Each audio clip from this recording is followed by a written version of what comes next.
Hello, good evening. I'm Dr. Janice Morrow with American Mood Swings, and tonight we have Dr. Faried Banimahd from the American Addiction Institute of Mind Medicine here in Irvine, California. So he is an addiction specialist and he has a background in ER medicine, and we're very grateful that he's here tonight.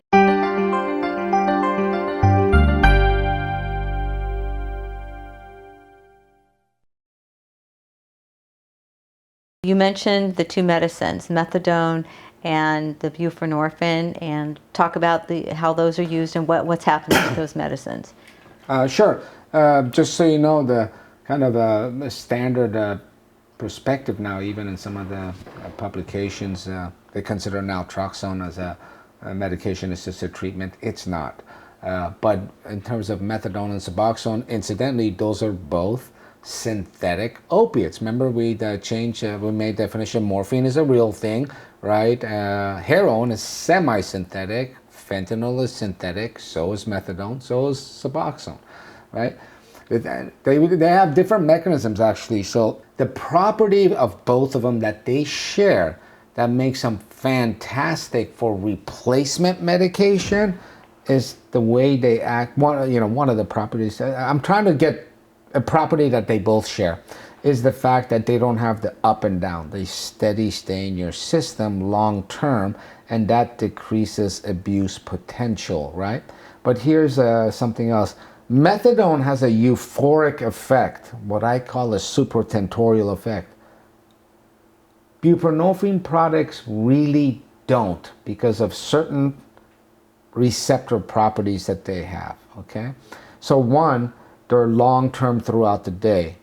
Two, something like buprenorphine, if I took it, yeah, I would get a rush.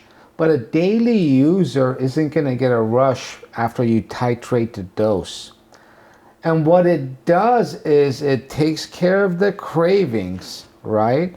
And it takes care of the withdrawals, and really allows the rest of your central nervous system to heal. Right? And it's a great pain medication. And so, people always sit there and discuss, oh my God, he's on too much suboxone, right? At 20 milligrams, 24 milligrams. Okay, the international standard data shows us 16 to 24 milligrams is the average dose.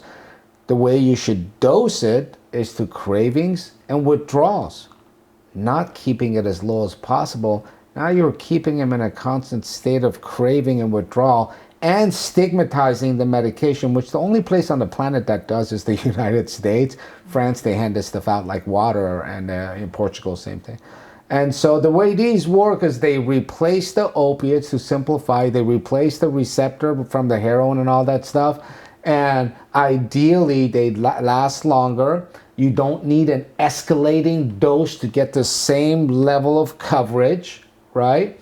And certainly in the case of buprenorphine, it has a ceiling effect where you can't really overdose on it. You can under extreme circumstances. So it's safe, and you can stay on that dose for a long time and go about your business like any medication. I'm oversimplifying it, but that's basically what they... Well, if you get too technical, people tune out. It's like too much. Yeah, I mean, there's other properties to it, but basically it's meant to replace the opiates, get rid of the cravings, get rid of the withdrawal, and let you go about your day. That's the simplest way to describe these medications. Okay.